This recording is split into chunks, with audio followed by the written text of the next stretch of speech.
If you follow the business news, you'll recall the bank failures that occurred last spring. It began with Silicon Valley Bank's collapse and was followed in short order by Signature Bank in New York and First Republic in San Francisco.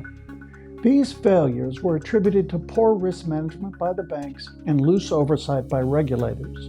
But the stage was set by the Federal Reserve's extraordinarily fast tightening of monetary policy in the preceding year. The Fed's turnabout took bankers, and everyone else for that matter, by surprise. Banks that had failed to hedge on interest rate risk and whose deposits were concentrated in a single sector, technology in this case, suffered the consequences.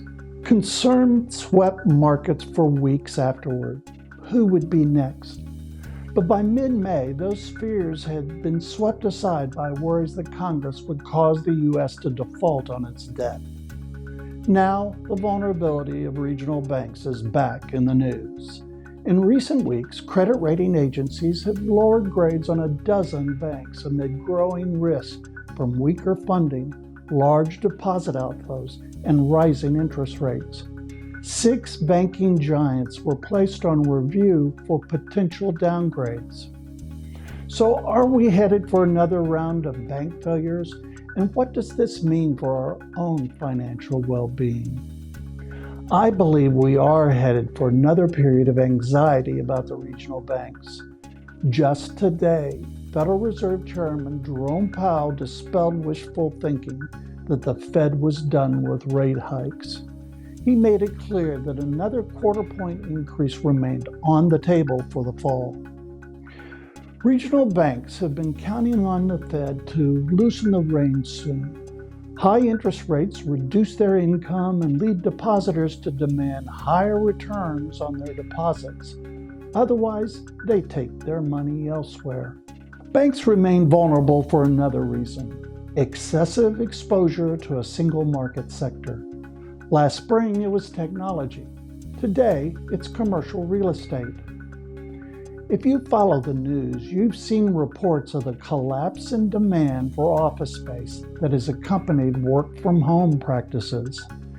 It's uncertain whether demand for office space will ever return to pre-pandemic levels.